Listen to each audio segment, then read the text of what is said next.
There we go. Are we ready? Oh, Yep, Wait. I am ready. So when you are ready, I don't even have to call it to order. I just have to say that we're going to have a public hearing on the proposed 2025 budget.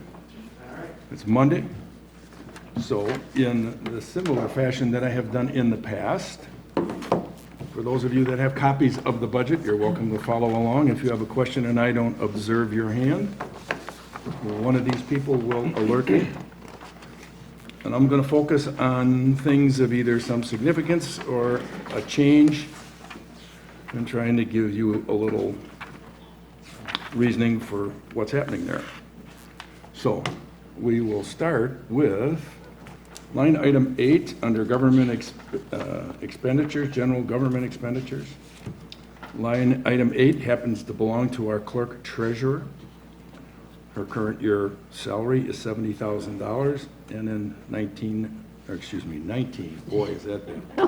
2025, it will become $75,000.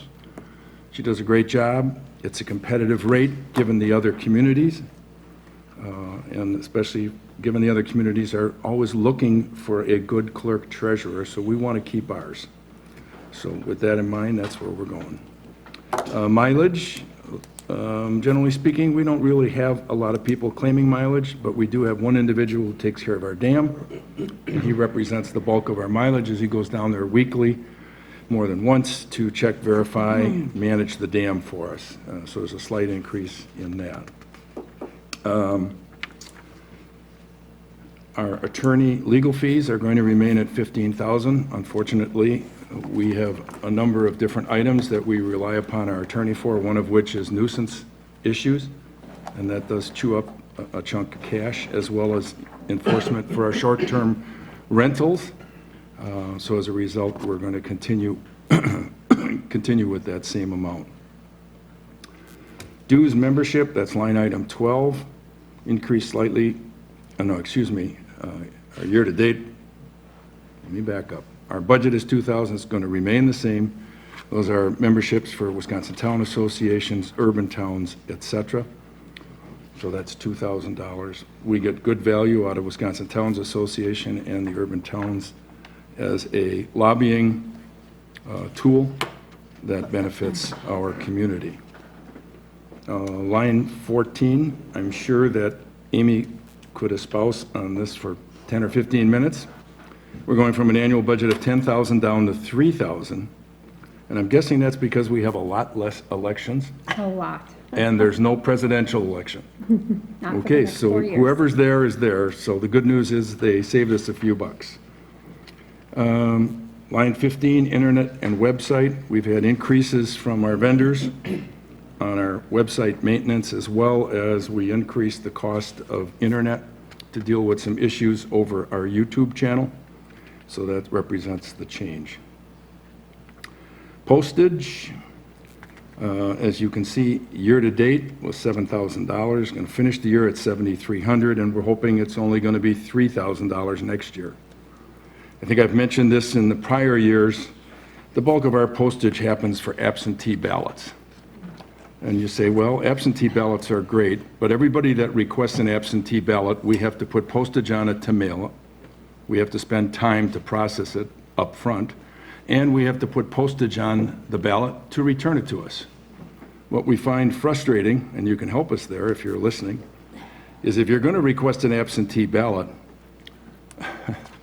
know that we still, when you walk it back in the door, we've just wasted the postage, and that becomes a fairly significant line item. So if you want an absentee ballot, or there's really no wait. I think at the presidential election, I think I waited almost 5 minutes from the time I was in and out the door.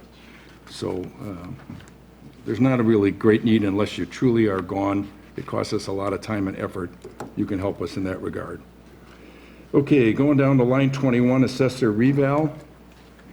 As many of you, I'm sure, all know, we've completed our reval, and so now we're reverting back to just making an initial deposit in that account on an annual basis in anticipation of a future reval. And we did that for many, many years prior. So the reason for the amount and the decrease.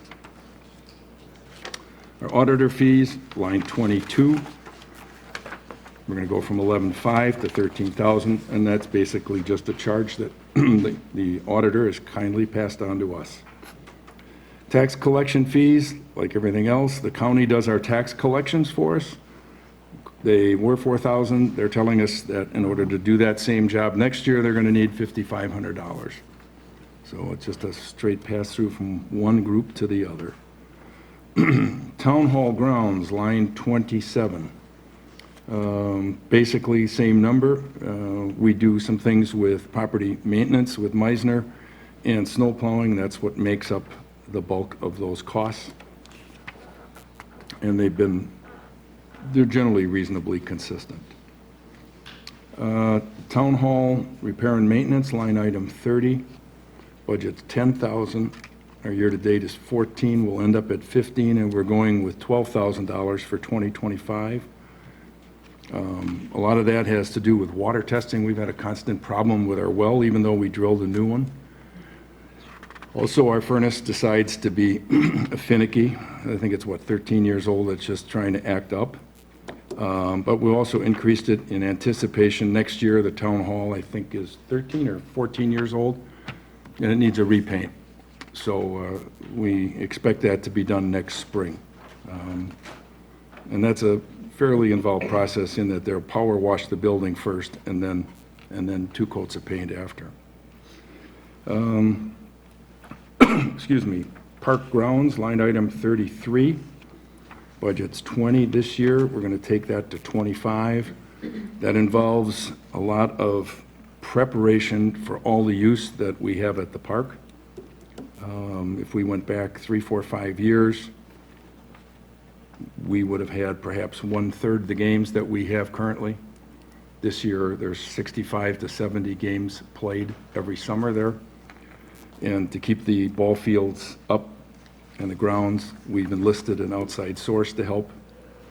And we're also anticipating a little ground restoration after the restroom is completed. And if you haven't seen that, drive by. The footings, the walls are in. They're going to pour the floor for it this week, and then you'll start to see some actual above-ground construction. So that's good news.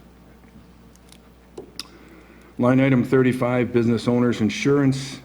That's rural insurance. It goes from $20,006 to $22,380. Again, that's basically they're telling us what our costs are for the year, 7% increase. Going down to line item 40, Wisconsin retirement system.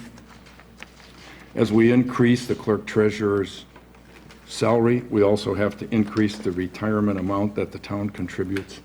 And that applies to her as well, as she does. We basically kind of match her contribution towards retirement.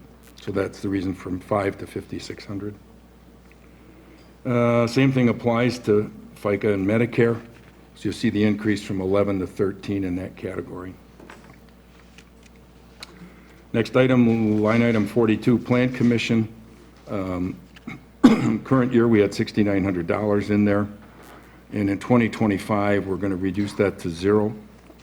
And where that bulk of that comes from is we are going to cancel our membership in the Bay Lake Regional Planning. They have been helpful to us, but we really have not been able to use their services enough in the last couple of years to justify the expense. I believe later on I'll talk to that in terms of dollars, but in lieu of that, what we're going to do is park some money aside for the Plan Commission, so when we have to update the comprehensive plan, we'll just go out and hire a resource to do that work rather than spend $12,000 to $18,000 or $20,000 over the next 2 years in anticipation of needing that resource when we think it can be accomplished for a lot less. So we're making that change. Going all the way down to line 48, and I've talked about this earlier in the year, our fire protection agreement was renewed. You'll see the numbers in the box to the far right. So our current budget was $394, and for 2025 it'll be $402,766, and that covers all the coverage that we get from them for inspections, you name it, fire permits and fire coverage. All right. And that's a 3-year contract we have with them. Not much change at all in the EMR coverage. Animal control are basically the same. Humane Society is the same. Biggest change that we'll see under Public Works, line item 59, is road maintenance and mowing. We've taken a little different approach to this. In the past, we've done what's called a single cut one year, and the following year we'd do a double cut to try and keep the undergrowth, the brush, et cetera, down. But there's been, and maybe it was strictly due to all the rain we got this spring, but there were a lot of calls with respect to the fact that since we started mowing in July, the grass was well over your knee height, and it turned around and grew right back. So what we're going to do this year is we're going to do 2 cuts, single pass, but 2 cuts. Try and get that done in June and August so that you don't have the visibility issues and as many surprise deer jumping in your path. And we'll see how that goes. Road maintenance and repair, a slight decrease from 51 to 41. Sweeping, a slight decrease. And road construction, we're going to maintain that at $400,000. We've done that for the past few years. We will continue to do that, and we're probably going to invest more in reconstruction than paving overlays. Try and get a little better bang for our buck. Traffic and street signs, we've had the county do this. We try and catch these on our road tour where they need fixing, replacement, straightening, or whatever. If you as a citizen see one that's missing, bent, whatever, feel free to call the office and let us know so we can direct the county to go out and replace or repair those as need be. Line 64, snow removal. For all of those that have been hopeful about global warming, this is the year you really need to think about that, because we're decreasing our snow removal budget $10,000. And this is truly it's truly, there's a word for it, let's just call it it's a good guess. We're hopeful that the weather will not bite us, but if it does, it does. In the meantime, we're going to try and take that down. Hopefully, Mother Nature follows us. Tree trimming, this continues at the same rate, $25,000. They have, our vendor who does this for us has a number of projects yet to be completed this year, which they will do. But the infamous ash trees, there's just no keeping up with them. There's numerous trees that need to be taken down, and I've taken the position that if they're close to the road, we hope they blow into the owner's property. It may not happen, but we're trying to stay on top of the ones that are really an issue, and unfortunately there's a lot. Going over to culture, recreation, and education, line item 74, Clark Lake Dam. We're increased the budget there. We are in the process of doing some repair and renovation to the dam, which is the result of the increase, and fixed some problems where erosion has occurred on the concrete. Town park fuel expense, line item 79. We're making a change there, and hopefully that'll bring about $1,000 decrease in the amount of fuel expense that we've had, which I think will be beneficial and will not bother us. Town parks, really nothing else changes down there until you get down to cable operations expenses, line item 84. And this is budgeted at $44.70 in the current year and $82.70 in the future year. And this goes to the current project to put cameras up into the room so the cameras are fixed and operational rather than have them up on tripods, etc. And also to enhance the final phase of the audio, which the replacement of these microphones that the town board is using. All right. Flipping the page here, I'm going to capital outlay on line item 96. Excuse me, line 96, capital outlay. Capital park recreation, that's a decrease from 33 to 15.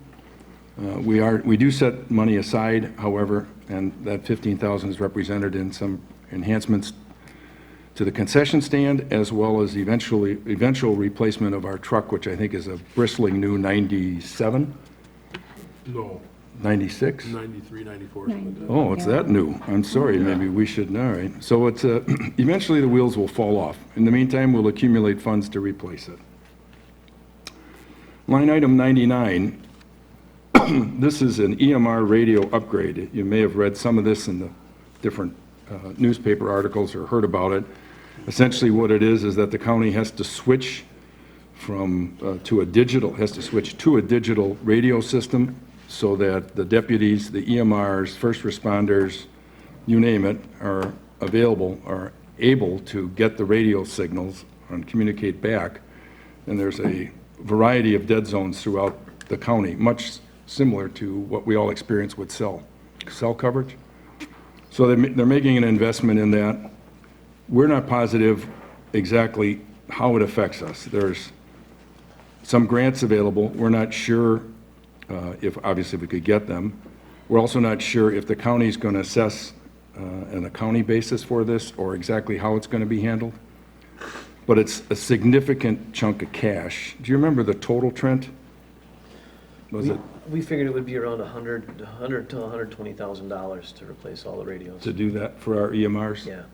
So we're going to just take a swing at it and start to put some money aside, knowing that this is going to take a couple years for them to implement. They have to build cell towers, new communication towers. So we're going to just set some money aside to be prepared in the event they come back to us and said, you've got to do this. And with 21 EMRs, needing radios, pagers, et cetera, it's a chunk of cash. Also, line item 100, webcams town, as part of the contract with AT&T, they are going to provide us with fiber drops at all of our town park locations, meaning Clark Lake Dam, Clark Lake Beach, the town park, Whitefish Bay, et cetera. We're going to make a stab at putting cameras at least a couple of those locations, Clark Lake Dam being one of them, and our town property here, town park. So we're setting aside some money to do that. We'll see how that goes, and we may address the other sites over the years. Chairman, good question. Yes. Yes, thank you, Mr. Chair. Just in the future, what you may want to take a look at, especially if you're going to look at cameras at parks like Whitefish, like the Whitefish Bay dock, that sort of thing, or Clark Lake, those might be opportunities for destination or county grants, since that's something obviously that can facilitate tourism. Yep. And I know some other communities are looking at that as well, so that might be an opportunity to help defray budget costs. We're always happy to use someone else's money. Or donations, Derek. Especially if you like broadcasts or allowed to have the feed broadcast. I mean, numerous people will be able to use it for like, you know, like for example, some of the TV stations, if they want to see see like a scenic view or something. See if there's room on the beach to come put your towel down. All right, we'll chase after that, thanks. Capital Town, what is this? Town Hall Grounds Communication. I'm drawing a blank for the moment. Budget 45, 2,000, oh, that's because we have set aside everything that we need for the communications and as well as replenishment of our grounds fund, correct? Mm-hmm. Sounds good? Mm-hmm. Okay. Under total expenditure, line 103, budget for 24 was $1,666,441. Projected budget for 25 is $1,536,856, or a decrease of $130,000. From that, you have to add in our debt service, which we can put on the tax bill, and so that brings us to total expenditures with debt at 1,688,133 in line 107, and the total budget for 2025 at 1,558,548. All right. Then we go down to revenues. Not a lot of stuff changes here because it pretty much comes to us in one form or another. throughout the year. The biggest single thing that's changed in the last year was line item 115, which is shared revenues from the state. You'll note there that there was a significant increase from the prior years, and we anticipate getting that money again in 2025.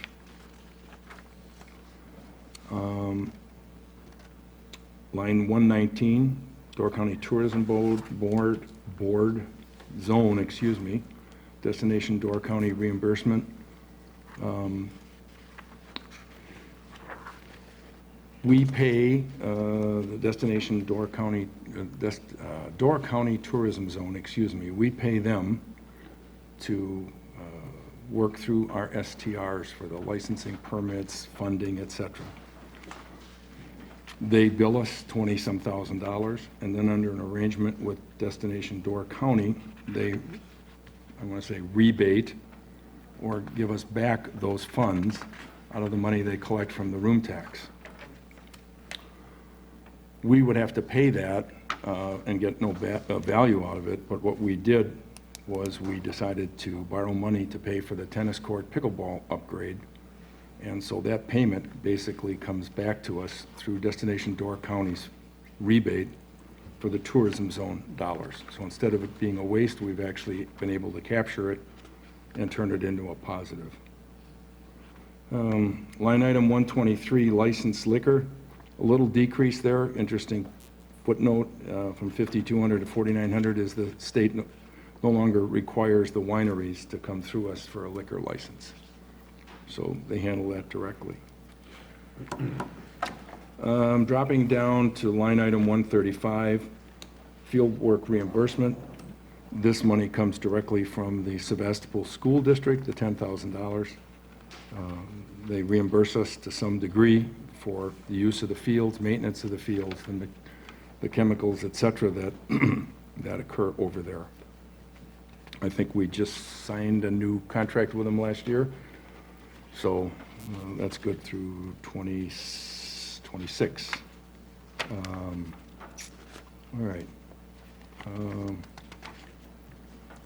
Going to the next one, down to interest, line 150, Associated Bank, Bay Lake.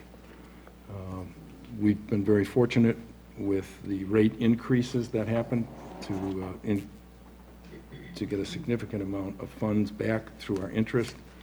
Those rates have already started to decrease, and we anticipate further decreases throughout the year.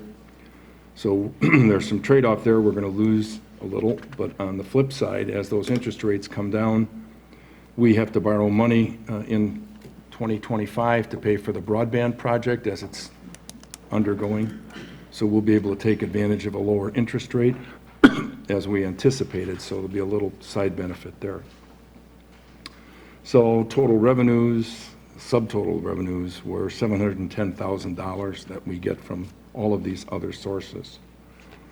So going underneath taxes, the tax levy, the maximum amount that we can levy is a maximum of 2%, or it's based on the percent of new home growth construction in the town. But in our case, we're limited by the 2%. So we go from $652,124 to the new limit of $656,144 for 2025. As you scroll down, the total levy then, line 156, levy for general obligation debt. This is the money I just talked about that we had borrowed for the tennis pickleball courts, the $21,692. That's added to the 656, so the total levy then becomes $677,836. So the revenues, the 710 plus, and the tax levy come up to $1,388,578. In order to make that budget balance against revenues, we take from our cash reserves $169,970, and that balances the budget for us, so that total expenditures and debt all come out equal. So the total in the bottom line continues to be that $130,000 less than it was in 2024. And if you flip the page to the page titled Levy and Mill Rate History, when you do the calculations on our assessed valuation, the amount needed, and you do it, the division, what you end up with is a tax levy of approximately 51 cents per thousand of assessed valuation. In 2024, that number was just a hair under 90 cents per thousand. So you see it there, 0.89719, et cetera, versus the current year at 0.50712. So even though we had a significant change in everyone's valuation, we fully expected the mill rate to decrease. I think there is, Laddie, do you have that sheet on the tax post reval? Amy did not give me that. Oh, I'm sorry. I thought you had it. What do you need? Well, I put together a sheet. I'll just go through it anyhow. I put together a sheet just to compare your taxes year over year.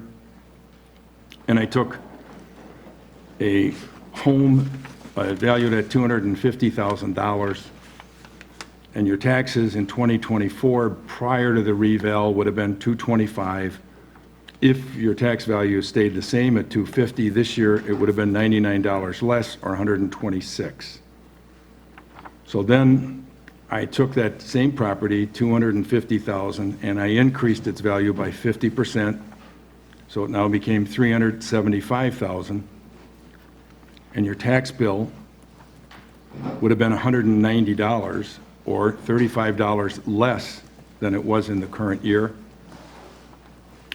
I took another example where I increased that $250,000 home 75%, bringing the home value to $437,000. That would have taken your tax to $226, which would have been a $1 increase over the current year. And if you wanted to jump it 100% to a $500,000 home, in other words, you doubled your property, you'd end up at $253 versus the $225 you started with, or an increase of $28.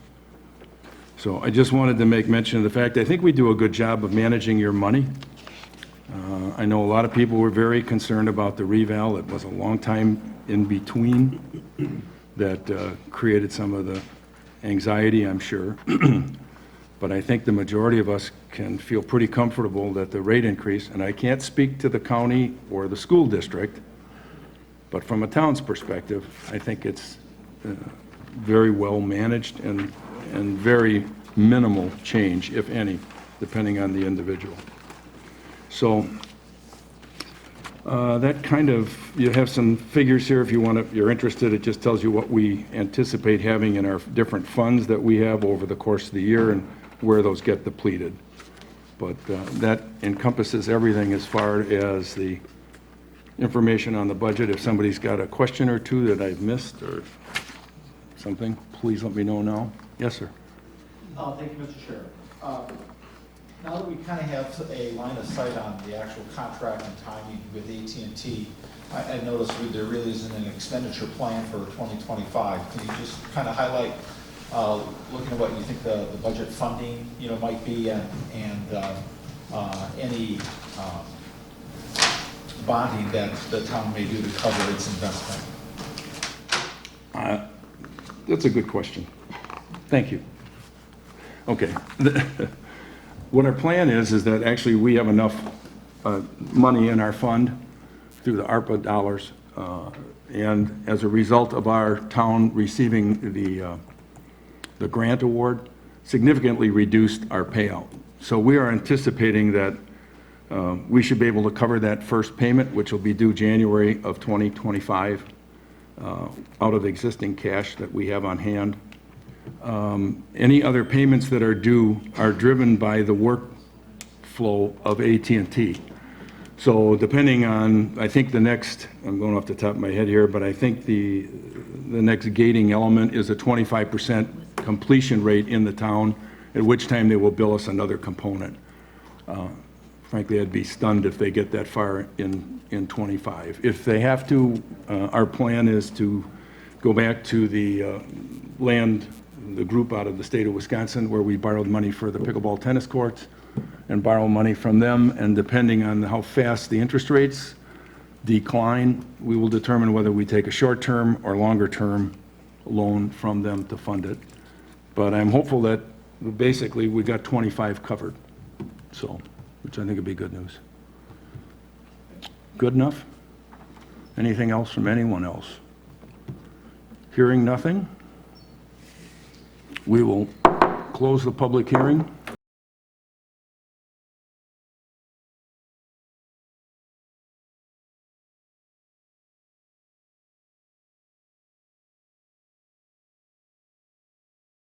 All right, in that case, I will call to order the special town board meeting on Monday, November 18th, right on the money, at 6:30 PM. If you'll join me in the Pledge of Allegiance. I pledge allegiance to the flag of the United States of America and to the republic for which it stands, one nation, under God, indivisible, with liberty and justice for all. Thank you. All right. A little bit about this process. The way it works is, since it's a town meeting, you as an elector have the ability to make a motion, or as we go through this, just as if you were part of the town board. So feel free to do that when it comes to approval of the minutes or the approval of our resolution.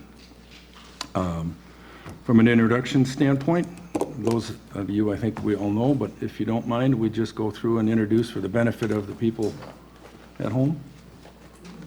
Sure. Okay, Denise Shenbeer, your address? Can't hear you. Oh, Denise Shenbeer, 5283 Southwood Road. Thank you, Denise.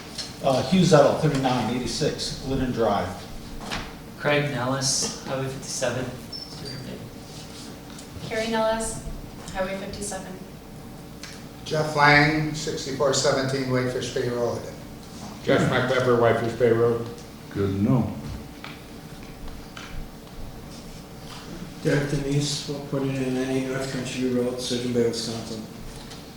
Larry Chapman, Glidden Drive. All right, good, thank you and welcome. Next order of business will be the approval of the previous minutes from our budget meeting, which was November 27th of 2023. I'll move to approve that, Mr. Chairman. All right, motion by Laddie, Oh, second excuse me, with one correction. with one correction. It looks like we have someone voting twice in this, and it probably should only be one name. We have Derek down there twice. With that correction, I'll approve it. All right, motion by Laddie, second by, Second. I don't, I see Derek Daniel and Derek Yeah, Denise. two different. No, in the introduction and procedure section. pardon me? In the introduction and procedure section, it Has his name down there twice. yeah. Yes. Did anybody see this? It's after Lynn Hancock, you'll see Derek Denise, and then the last name was Derek Denise. Derek Demise. Oh, not in our copy. All Oh, right. I don't, Got it, we'll make that change. All right, so we have a motion with Laddie, I'm sorry, a second was Right there. Derek? There. All right, all those in favor signify by saying aye. Aye. Opposed? All right, motion carried. All right. Next item of business is resolution 0224, town resolution, adopt a tax levy for 2024 to be collected in 2025. I love reading these. Not the correct. Pardon me? That's not the correct resolution number. yeah. No, it's 2024-02. Correct? 2024-02. Yeah, you said 02. Oh, I'm sorry, you're right, I'm just reading, right, I got you, thanks. All right, I will skip to the chase. Whereas the 2025 proposed budget as presented by the Town Board of Supervisors projects a total expenditure of, wait a minute.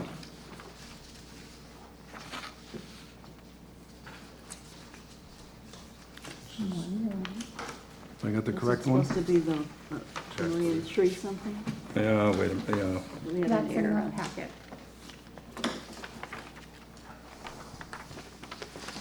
This is The other one tax from the- rate 3, or this is resolution 3. Okay, our proposed budget as presented by the Town Board of Supervisors projects a total expenditure of $1,558,548 with a general property tax levy of $677,836. Now therefore, the special town meeting of the town of Sevastopol, Door County, Wisconsin, by the majority vote of eligible electors, voting on the 18th day of November 2024, duly assembled and voting, and resolves and orders as follows. To be resolved that the electors of the town of Sevastopol, Door County, Wisconsin, hereby adopt the town levy for 2024 to be collected in 2025 in the amount of $677,836, which is including the tax levy, including our debt. Adopted this 18th day of November 2024 at a special town meeting. A motion to approve would be in order.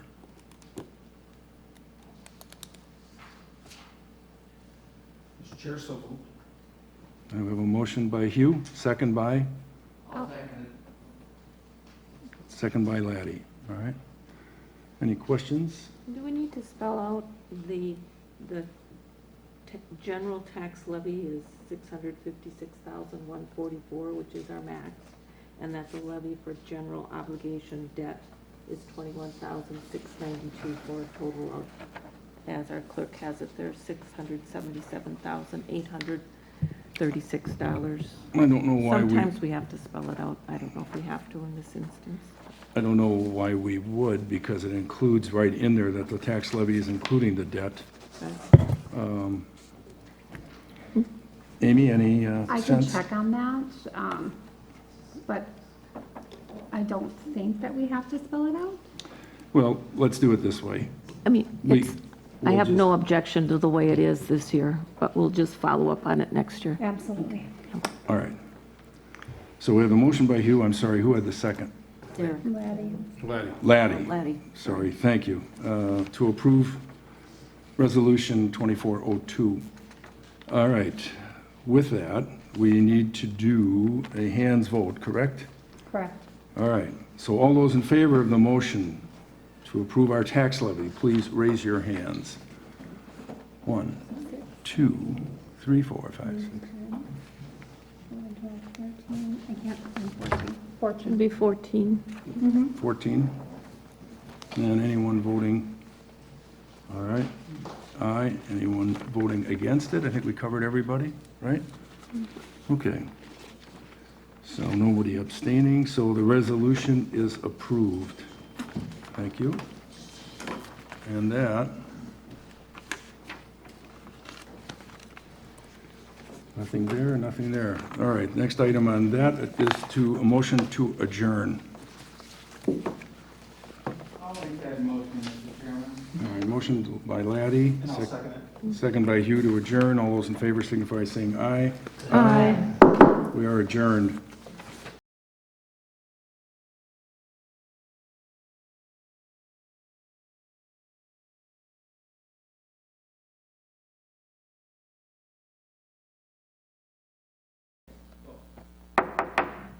Good evening. I would like to call the Board of Supervisors meeting to order for the, excuse me, on Monday, November 18th at 2024 at 7 p.m.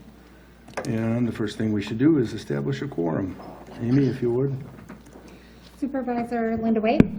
Here. Supervisor Jeannie Vogel. Here? Chairman Dan Wolfel. Here. Supervisor Mark Hain. Here. Supervisor Trent Olson. Here. All right, good to know. All right, meet and greet. Well, because many of you were here for the earlier budget hearing, maybe we'll just have a couple people that are new introduce themselves, which would be, Ho, ho, ho, I'm Jim Mitchie, 4159 Bay Shore Drive. I got the ho part. April Durkin, 4839 Woodland Drive. All right, thank you and welcome. All right, public participation on non-agenda items. If somebody has something they'd like to tell us about for a moment, I have a feeling there is someone. Yes? Yes. No? You want to hear about New Zealand and Fiji, or? Okay. In that case, anyone else wishing to speak? All right, not hearing any, we shall move on. Is this when we speak about any of the agenda items, or? Yeah, we'll have you speak during the plan commission portion or the zoning concern, no problem. Thank you. All right, let's see, I assume the agenda was properly noticed, The agenda was properly noticed. in which case we'd need a motion to adopt. So moved to adopt the agenda for this evening. All right, motion by Linda, second by Trent. All those in favor signify by saying aye. Aye. Approved, all right. Approval of the minutes, Board of Supervisors meeting from October 21st. You all had a chance to look at those? Motion would be in order?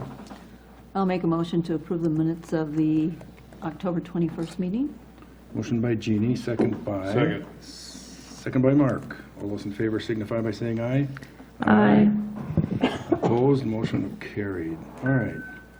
Pending business, discussion action on the emergency response plan. I give credit to Trent for hanging with it. You got all the updates in? Yes, yes, I think we're all set there. We are going to, annually, I'm going to meet with the county emergency management director, just to go over any changes that we might want to make or anything that he sees that are happening, but yeah, everything should be set. Sounds like a great plan. When I went through it and read it again, I thought to myself, we probably don't think that we need it, but it's probably a good idea to have a hard copy. And maybe, I'm thinking in this case, obviously I'll have a hard copy, and Linda and anyone else that might want one in the unlikely event we need it. Because you never know where someone's going to be and what the circumstances are. You have a hard copy on site here? It will be a hard copy on site here, but give you each a hard copy that you can just stick in a file in the event that it needs to be there. And that Amy can take care of that for us. All right? That wasn't a question. Yeah. Remy, yes? I do have a question. Sure. On page 22, where it talks about the emergency support functions, so number 7, so Wisconsin disaster funds, apparently they don't kick in until we meet our threshold of our population. So our population is 2,826. The 2025 rate is $4.72. So the town would have to spend $13,338. What about federal emergency management funds, so FEMA funds? Does the town still have to kick in that first portion before federal funds would apply? Boy, that I don't know, but I believe the way it was explained to me was we go through our funds, then once we hit the state, and then it just kind of keeps growing. Once we exhaust funds, we just keep going up a level. But I don't know for sure if FEMA would come in before that or not. I only mention it because when Washington Highland had their cable cut, I know they had a problem getting FEMA funds or matching or something like that. So maybe that's just something we could check on. Okay. So, or maybe our emergency director would probably know the answer to that as well. Okay. Thank you. Okay, anyone else having a question? All right, if not, you'll all get a hard copy of it that we can refresh on an annual basis as needed. All right, moving on to ad hoc ordinance committee appointments. I talked about this last month, and I have for your review the makeup of that committee, and obviously Trent would be the chair, and Linda has volunteered to act on that committee. I volunteered Amy, who enthusiastically accepted my invitation, as well as Laddie, who offered to help in the categorizing and cataloging process, and also one of our citizens, Jeff Spendecker, who is here tonight, will be part of that committee. So that committee's, from this point in time, it rests with Trent in terms of the call of the chair and trying to bring this through. As a reminder, the idea that we'd like to pursue is like each month to bite off 2 or 3 of these, try and work through them, as well as you're developing a process for what do we do with them electronically, do we distribute, et cetera, et cetera. But that would be the hope. So just as a matter of formality, I'd like a motion to approve that committee's makeup. I'll make a motion to approve the committee. Do you want specific people or just Ad hoc ad ordinance. hoc committee. ordinance committee appointments? All right, good. Motion from Jeannie, second by? Second by Mark? All right, all those in favor signify by saying aye. Aye. Okay, good to go. Thank you. All right. A continuing saga, I'm sorry to report a change in the 2025 meeting schedule due to various vacation schedules, where we typically would have the month of March without a meeting. We are now going to have a meeting in March to make up for the fact that we are going to be without a meeting in February. So you have that on your calendar, so just make the change. And Linda will be chairing the March meeting. All right. Any questions? If not, we're good. Oh, excuse me. A couple other changes, if you didn't catch it on there. We have fixed the open book session for 2025 on Friday, June 20th. And the Board of Review is Tuesday, July 22nd. So remember to mark your calendars. It has to be a 2 to 3 hour session, and generally in the afternoon. And that's locked in with our attorney and with the assessor, correct? Correct. Thank you. Notice of spring election. I can hardly believe it. April 1st of next year. There are 3 seats available on the town board. One of those would be the town board chairman. Another would be the Supervisor Mark Hain and Supervisor Linda Waite. So if you want to, you have to circulate nomination papers starting December 1st. And the final day for filing those papers is Tuesday, January 7th at 5 p.m. You can pick up those papers if you like from our town clerk. And it is a 2-year term. And the last day for an incumbent office holder not intending to seek re-election to declare non-candidacy is Friday, December 27th at 5 p.m. So, good enough.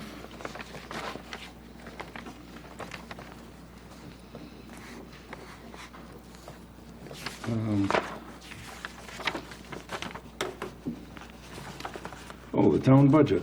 We need a motion to approve our town budget, which we just went through. I'll move to approve the town budget as presented earlier this year for our 2025 annual budget as presented earlier. I'll second.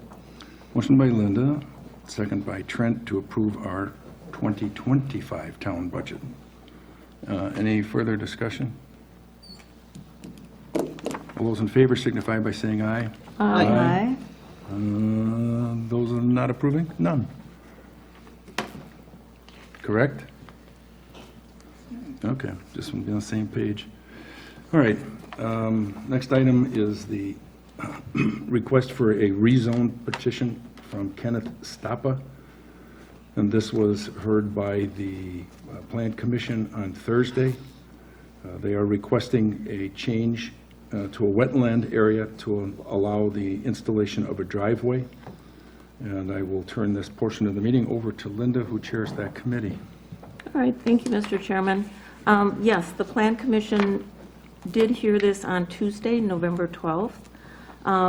The packet is quite substantial, so I'm not going to go through every page that was included in that packet, which included reports from the Army Corps of Engineers, the DNR, Wetlands Management, or whatever. So I think the easiest thing to do is just read from the minutes that we took on our Plan Commission. So again, it's a request from the Kenneth Anthony Stopa Trust to rezone a 118.08 square foot area from wetland to single-family residential in order to install a driveway. This property is located on Glidden Drive. It's just 2 parcels south of the intersection where the hitching post, Glidden Drive, meets County T out there. So it does not have a fire number because there are no improvements on the property.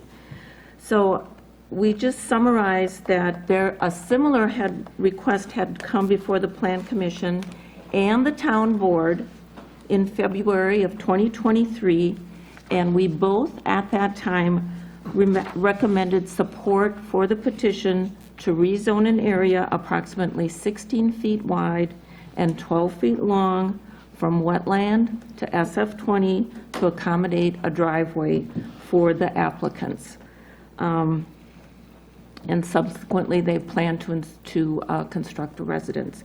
However, when the STOPA petition, the previous one in February, March, went before the Door County Resource Planning Commission, the RPC, they recommended denial of the zoning amendment, and the county board concurred. So that earlier petition was denied.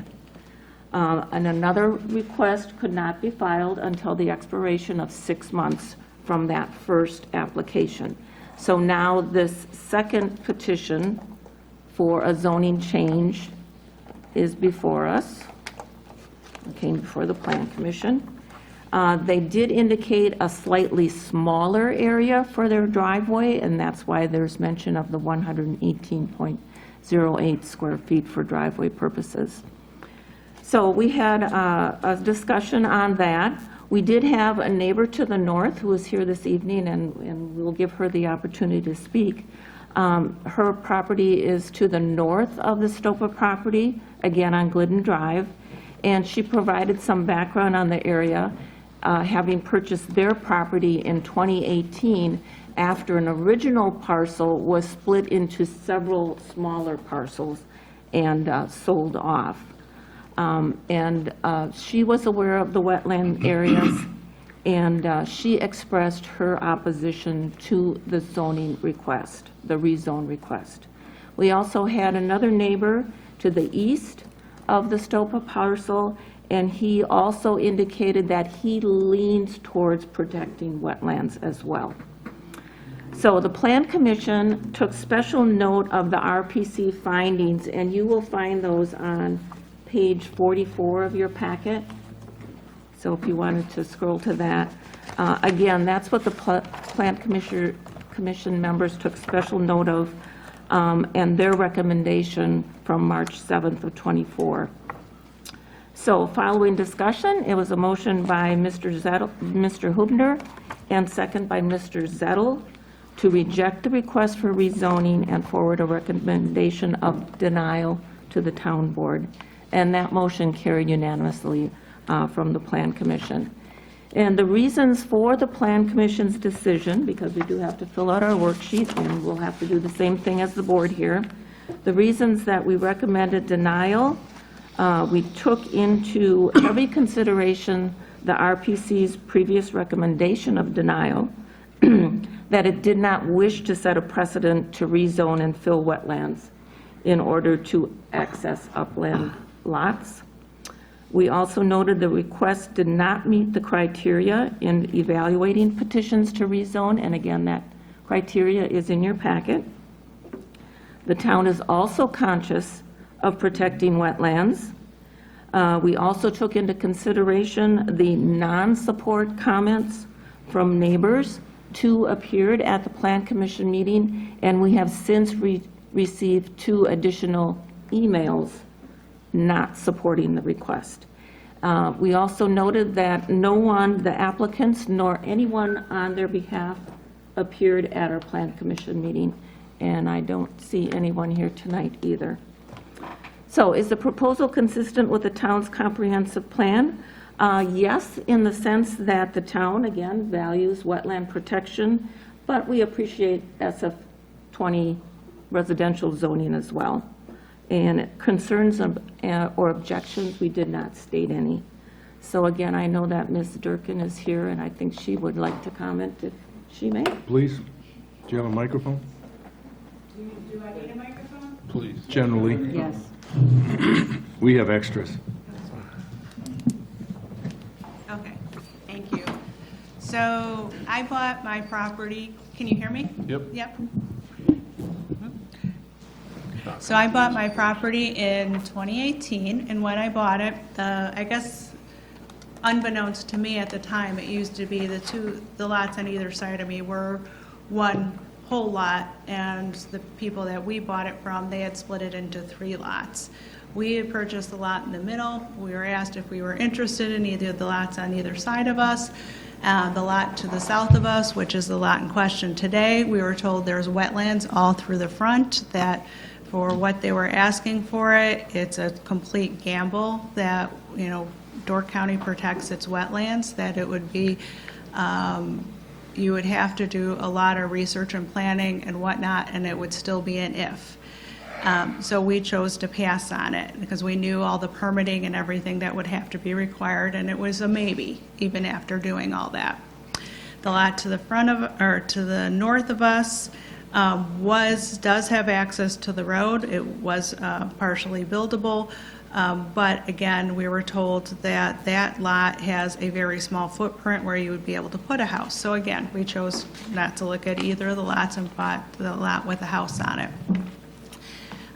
Since that time, the previous owners to the Stappas, the Manos, we have fielded questions and whatnot about the lot as people are coming through and looking, and especially after COVID hit and whatnot. And each of the times I said, you need to check out the wetlands. You know, you got to watch the wetlands because wetlands are, you know, something that you'll have to contend with. And never talked to the Stoppas, never met them, saw that the property had changed hands, and the only interaction that I had was when a contractor was outside in our front of our yard and into measuring, going ahead and measuring stuff, and I'm like, what, excuse me, what are you doing? You know, can I help you? And he's like, well, I'm getting ready for the driveway that they're gonna put in. I'm like, well, no, you have to have permits. That's all wetlands in front of them. And he got argumentative with me, and I'm like, look, I go, you need permits. You have to permit that. And he said, well, what are you gonna do about it? And I go, well, I got a camera, and I guess I can call the DNR then. And so he stormed off, and then didn't hear anything more, never heard from the Stoppas. And the next thing I know is I see it come through again. But I see all the reports, and I'm like, okay, he did his due diligence. I was at the time, I'm like, I'm not gonna fight it because he did everything that we were afraid to do. So, but it still went through and it got denied. And I'm like, okay, so we're probably fine then. He put it on the market for double the price with all the paperwork. And again, this summer, I'm fielding questions back to, well, what about this lot? And, you know, people ringing the door and whatnot. And now I'm sending them the minutes of the meeting showing that it's been denied. So I guess, you know, my point is one, you know, the first intention seemed to be that to kind of do it and ask forgiveness, and if that's kind of the way he's going to take the process, and as far as being a good neighbor, then I'm thinking, well, what's he going to put in the back of the house? You know, we're all wells, and you know, we want to make sure that our well's good, and you know, anything that's going on in the back of and how he's permitting the back, if he were to be able to get it to be built, would be done up and up on the right way. So I'm against it because it kind of now it's put a bad taste in my mouth, and it's kind of made me concerned that where he would take the next step. So. Thank you. Thank you. Anybody have any questions?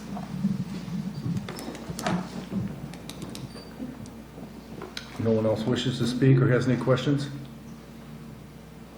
In that case, I would make a motion. In that case, based on the Plan Commission's, I'm getting feedback here. Recommendation, I would make a motion that the Sevastopol Town Board recommend denial of the petition to rezone from wetlands to SF20 as indicated in the Stoppa petition. all right, we have a motion from Linda, second from I'll second that. Second from Jeannie. To recommend denial to the RPC for this particular project. Any further discussion from anyone? Are we missing anything, Amy, that you need? No? Okay. All right, hearing nothing further, all those in favor signify by saying aye. Aye. Opposed? We will take care of the letter. I think that Thank you. is a very ambitious target to try and reverse this. All right, thank you for coming, miss, appreciate your feedback. All right, next item of business is, excuse me, is the approval of the resolution number 2024-03 TB for Town Board to establish a tax rate for 2024 to be collected in 2025. And whereas the tax levy of $677,836 was adopted at the special Town Board meeting held on November 18th, 2024, in accordance with Section 60-10 of the Wisconsin statutes, and whereas the levy supports the 2025 budget as previously submitted and/or amended at such hearing, held pursuant to Section 65.90 of Wisconsin statutes, with total expenditures of $1,558,448. And whereas in accordance with Section 60.40 of the Wisconsin statutes, the Town Board adopted the 2025 town budget on November 18th, 2024. Now, therefore, be it resolved that the tax/mill rate in support of such levy and the budget be established at 0.50712 for the year 2024 to be collected in 2025, based on a final statement of assessment for 2024 with an aggregate assessed value of $1,336,619.900. So, with that, one of you is going to get a chance to approve this. Am I missing something, Mark? Supposed to be $1,336,619,900. I'm sorry, you're right. 1 billion. I said 1 million. Yeah. I'm used to dealing, you're right. 1,336,619,900. Sorry, thank you. I'm used to dealing with $10 bills. Well, any rate, a motion to approve would be in order. I'll make a motion to approve resolution number 2024-03 TB. All right, motion by Mark, second by? I'll second. Second by Trent. Any further discussion?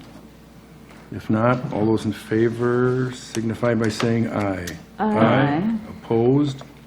None. Hearing none, motion passes. All right. Moving on. Financial reports for the month. You have the account balances, you have the budget versus actual January through October, and you have the transactions by date, all in your packet. You've all had a chance to take a look at those. Amy, do you have any comments that you would like to make about these illustrious numbers? Yes, the town has received the remaining balance of their state shared revenues. The 2025 property tax bills will be out in the mail by December 15th, 2024, but I believe it's going to be sooner. With the September room tax revenues, so we will be 15% above what the town has budgeted. And when looking at the entire town budget for 2024, we currently have 91% of revenues versus 83% of expenses. Oh, it's an interesting number. Thank you. All right. With that, we need a motion to approve the financial reports. I'll move to approve the financial reports for October of 2024. Thank you. Linda's motion, second by? Second. Second by Jeannie. All those in favor signify by saying aye. Aye. Opposed? Hearing none, carried. All right, approval of vouchers, bills, and claims, October 22nd through November 18th of 2024. I think everybody had a chance to look and sign those. So a motion would be? I'll make a motion to approve the vouchers, bills, and claims from October 22nd, 2024 through November 18th, 2024. All right, we have a motion by Mark. Second. Second by Jeannie, just to throw me off. Okay. All right, any further discussion? If not, all those in favor signify by saying aye. Aye. Opposed? No one. Motion carried. Good to go. All right, oral committee commission reports. Do we have anybody that absolutely wants to say something? Tourism Zone Commission meets on Thursday, so I really don't have anything to report. It does include our new budget, and then also we get to review the budget for Destination Door County for the coming year, consisting of about 150 pages with the strategic plan and all that. All right. Thank you, Linda. Anyone else? Do you have any comments with respect to Clark? Yeah, so we need to finish up, we're doing some work on the dam, and finish up putting it back together. We took the fish fingers off to do a little repair patchwork on the spillway, on the downstream side of the spillway, there was some erosion. So we took care of that and letting it cure, and then once we get some time after this holiday season of Thanksgiving and hunting, because that's a holiday for some of us, we will go back down there and finish up. We're going to put a metal cap on the back side of the spillway to cover the concrete work that we did, and then put the fish fingers back on. Plan hopefully for next year, if we can get up the budget numbers and get everything approved, we're going to put a full cap. We'd like to put a full cap on the spillway of either metal or plastic or something, so that the concrete is covered and we don't have to worry about these issues going forward.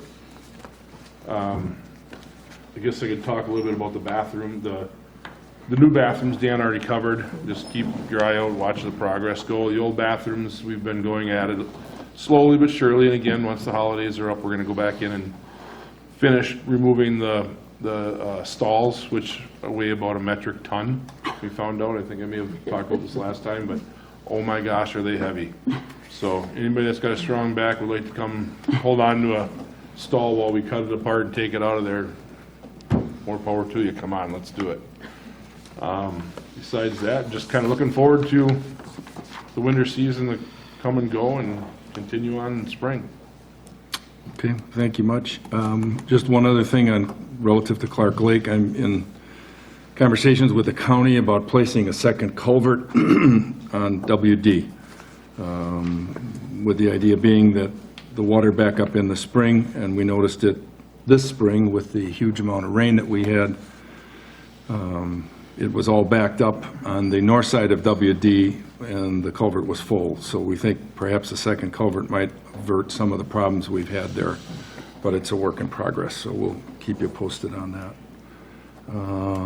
That's it from anyone other than gives us an opportunity to listen to Mr. Zettel, our county board representative. Hugh? Thank you, Mr. Chair, and good evening, everyone. Just a couple of updates that I'd like to provide from the October 22nd County Board meeting. On the resolution side, there were a couple of resolutions that I wanted to highlight. One is the approval of a grant for a deflection initiative with the Door County Sheriff's Office. Typically, what you would have when you would have to incarcerate juveniles, they basically go through jail, court system, et cetera, very expensive. And also, usually the outcomes of those aren't very positive. So working through with the state of Wisconsin, there's a diversion program where additional resources are for counselors and county sheriff's resources to basically keep those folks out of jail and put them through counseling programs, which usually has a much better success rate, relative to them to eliminate the risk for future incarceration, and also, work through processes to help improve behavior. So this is a grant to approve that. The other item I want to just highlight is we also approved a resolution to improve land use services fees. Throughout my tenure at the county board, I've noticed a lot of the fees were not updated across several departments, not just land use, of which I now serve as the chair for the Resource Planning Committee. So we updated those fees to reflect actual costs that the county incurs. As you know, our fees cannot basically be seen or be used to generate revenue. It's basically to make sure we cover costs. And as you know, the last 3 or 4 years where you're looking at 20% increases of inflation, you have to keep pace with that. In last year's budget, we made a significant increase in the salary and wages of our county employees. They're valued assets. And a lot of them, when you look at, especially folks that work in the highway department that could, with their CDL licenses, work in the private sector, we want to make sure that we can stay competitive and keep the great resources that we have in the county. So again, we'll be doing some ongoing work to make sure we have the fees be relevant to make sure we can retain our resources. On the ordinance side, the one that garnered some discussion through a public hearing that we had on October 3rd was a proposal from the county to basically charge a recovery fee for those folks that have POUTS systems in order to help administer the maintenance and audit programs that the county has to have in place in order to be compliant with the state, congruent with the Wisconsin Fund. The Wisconsin Fund was established in the 70s basically to protect groundwater, and they had found that a lot of the POUTS systems were not maintained adequately.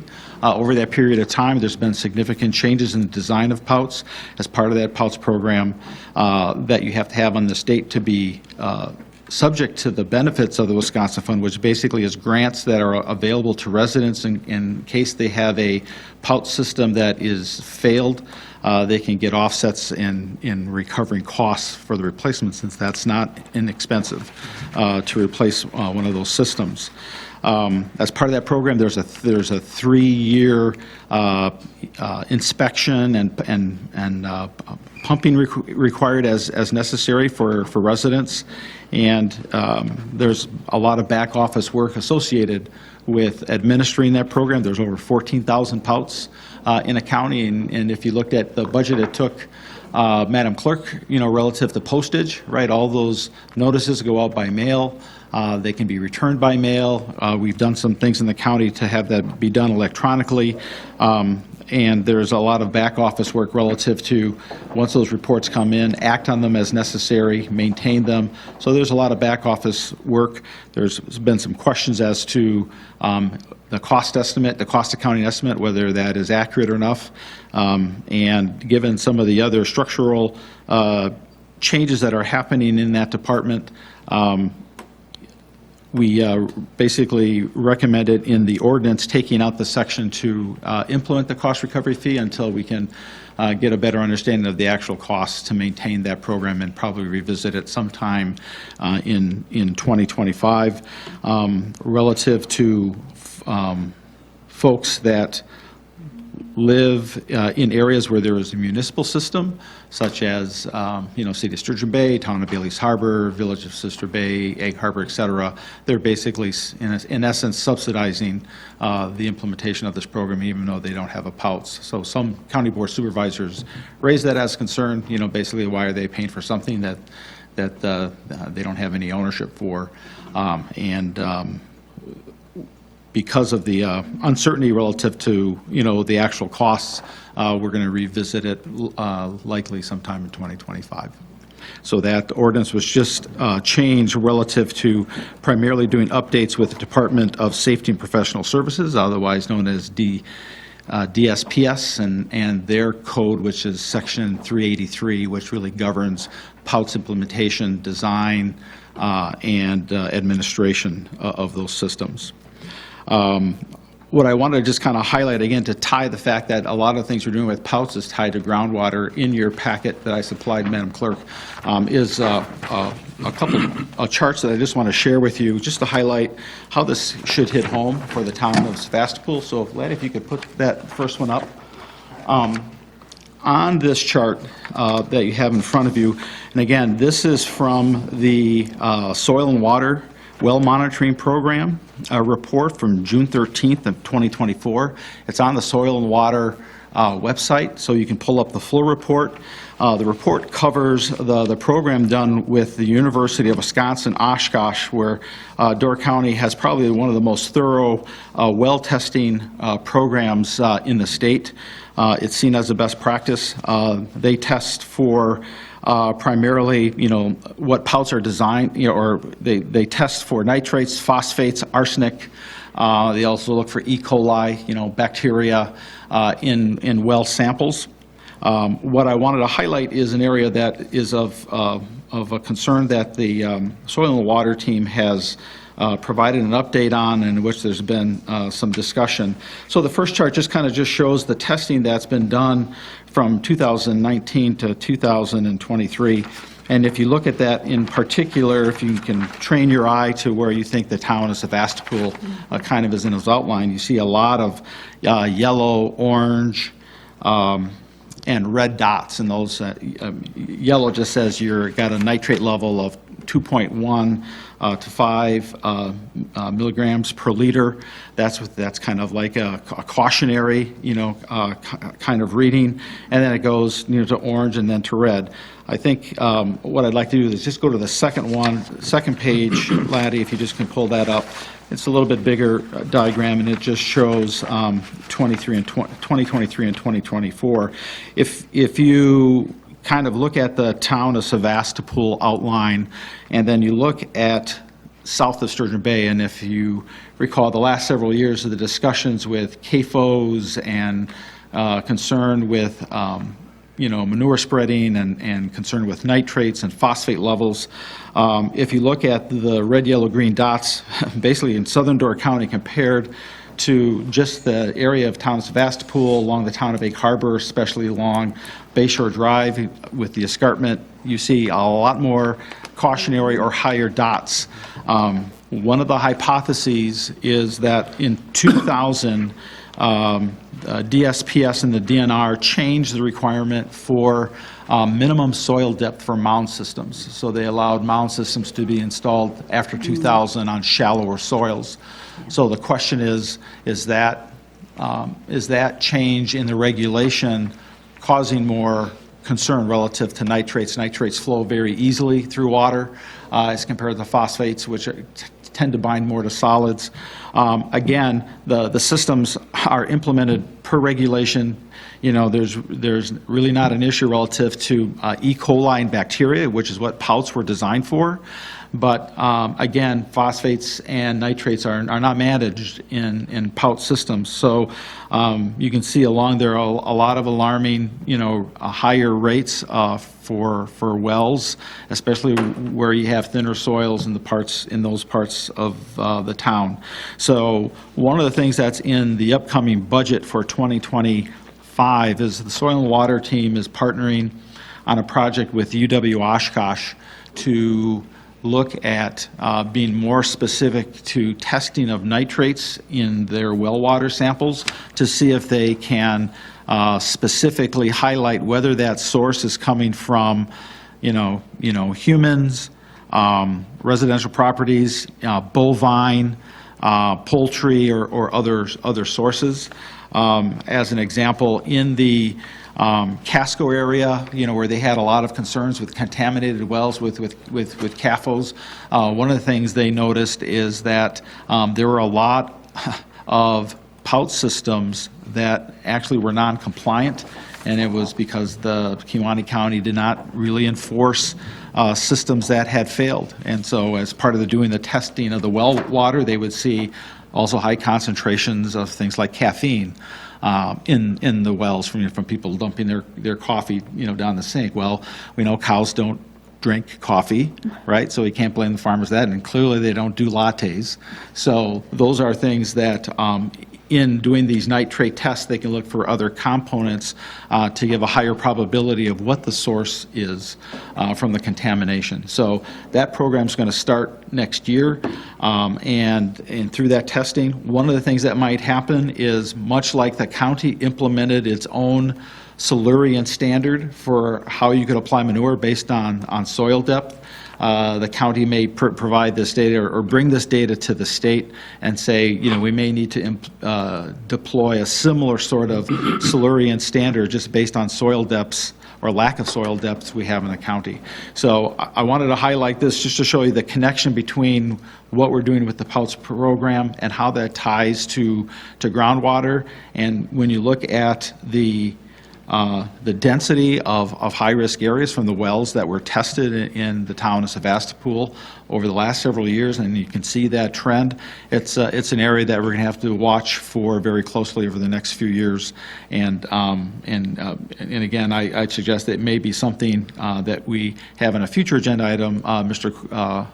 Kolkhorst from the Soil and Water team to provide some more education on this and the things they're doing to look at monitoring wells and this potential trend in the county. So that's how that ties together. And again, the full report on all the great well testing that they're doing is available in the Soil and Water Department, so there's more information there that's available to our residents. The last item I wanted to provide an update on is on the October 16th public hearing on the Town of Liberty Grove for HL 10 zoning. You probably saw the note that the county board last week, you know, basically followed through on the recommendation to deny the request, and in that note, 4 out of the 5 town boards that weighed in also supported denial of that change. So I just wanted to again follow up and thank the town for providing its input and guidance that assisted us at the Resource Planning Committee for taking that action.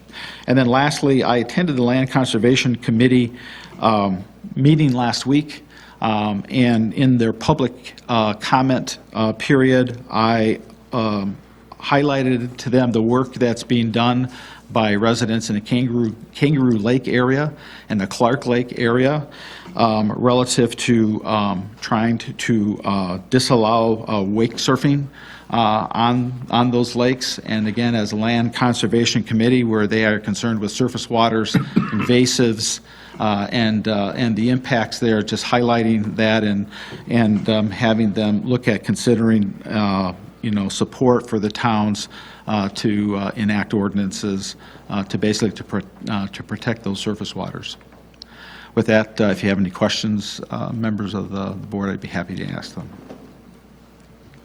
I'm guessing that with our most recent water testing, that ought to be able to update a lot of that data. I haven't gotten my own results back, and I'm guessing it's getting pretty close to the timeline. At the Land Conservation Committee, Mr. Kolkhorst provided feedback that the testing results, all the samples were collected. They are still under evaluation. All the water sampling actually, I believe, gets done at the state of Wisconsin for that, and then they'll collate that with other data that UW-Oshkosh has. So my guess is, or my understanding is that the next Land Conservation Committee meeting, I want to say late January, perhaps, is when they'll do an update on those testing results from the fall testing. Anyone else have a question? If not, I have. I have one. When did you say that the standard was changed or relaxed, however you want to put it on the soil? My understanding was the 2000. 2000? Yes. On the website for Land Use Services and this, or actually on the sanitarian link, there is a very in-depth kind of history of POUTS management in the county.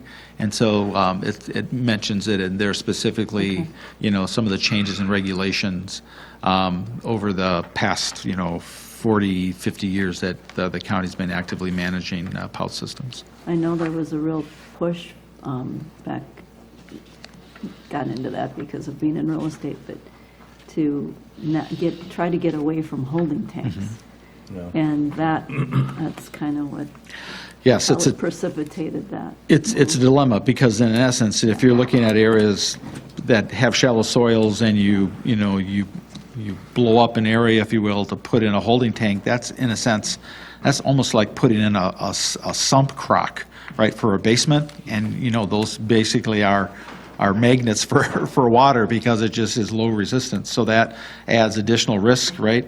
That's, why they eliminated, in many cases, steel tanks, because the average life of a steel tank in Door County is only about 10 years. So it goes from being solid to turning into a colander over time. And then with the added water pressure, there's also the challenge of actually having them heavy enough to stay in the ground and not getting pushed up. So with the water pressure. So yeah, that is a dilemma relative to how that gets managed. Just out of curiosity, do you happen to know where Jacksonport stood on the wake boating issue at all with Kangaroo? And we've asked, I don't think, did we? They're holding off to do anything until Kangaroo. Yeah, do you know, Amy? I just received a email today from a member of their plan commission asking us if we had any further information, and they feel that the large majority of the lake is within the town of Sevastopol, and they're more the minority. So Until we bill them. They were kind of waiting to see what we did, and So they haven't taken a position on They have not. Kangaroo even? They're hedging. It's still at the plan commission level. Okay. Kangaroo has an ordinance, in my understanding, Kangaroo Lake area. Kangaroo does have an ordinance. Bailey's Harbor That's the Bailey's Harbor? supported it. Okay. Yeah. But they only have Half of it? 93% of Kangaroo Lake. Got it. God knows. Okay. All right. Thanks. We'll probably, we have a request to deal with that wake boating. We might conceivably put it on a December, January agenda. Thank you, Hugh. No, thank you, Mr. Chair, and All board right. members. Thank you. All right, license and permits, you have a copy of inspection specialist report for the month, and you have the very slim building permit list. Kind of surprising. First time I've seen it so short for the month as well. Under correspondence, we have one single document. What a change, and that's the City of Sturgeon Bay's Fire Department report, which you have. So moving on to announcements, you'll be shocked to know that on Friday, December 6th, Santa will be appearing at the Town of Sevastopol Town Hall, and apparently he does his afternoon or evening free because he's going to be with us from 5 to 8 p.m. or thereabouts. He'll be But- with us for a portion of the time. Okay, just a portion, because he has other houses and parties to go, so. Mrs. Claus will let him know. Mrs. Claus. So the key here is the town's annual Christmas party is on Friday, December 6th. So you're welcome to join and participate, food and beverages and lots of fun and games and some music and you name it. The gals do a terrific job putting this together. On Wednesday, December 11th, there will be a joint public hearing with the town of Sevastopol and the town of Jacksonport. At that particular meeting, there will be a discussion regarding the status of Shower Road. This is the road that goes into Whitefish Bay Dunes and ends up at Cave Point. That's a town road, but there are impacts on that road, both in our town and the town of Jacksonport. Participating in that meeting will be the county of Door, as well as members from the DNR. And there's no time here on that, Amy. Didn't we 6 set p.m. that for 6? 6 p.m. Yeah. Okay. Thought I had it there. Monday, December 16th will be our next board meeting at 7 p.m. We have an audit, which I know our clerk is looking forward to in early January or mid-January. Hey, Dan, can you back up real quick with the shower park? Is that open to the public, or is that, It's a public hearing. that's here, Yes, correct? it's a public hearing at our town. Okay, I with didn't know if Jackson. you said where on the location. Yeah, Town no, hall. that's no problem. Okay. Yeah, it's in our town building with Jacksonport, the DNR, and representatives from the county of Door. And supervisors audit, okay, January 20th, Board of Supervisors next meeting as well. So you have December and January meetings. Tentative, probably the wake boat will be December, if not January meeting. And we'll see about where Greg Colthurst is relative to nitrates. If we have some time, we might, if he's got the data, we might invite him for that. Anything else from anyone else for next month? No? All right. Which brings us to the favorite part of everyone's meeting, a motion to adjourn. Make a motion to adjourn. Trent fulfills our wish. Second.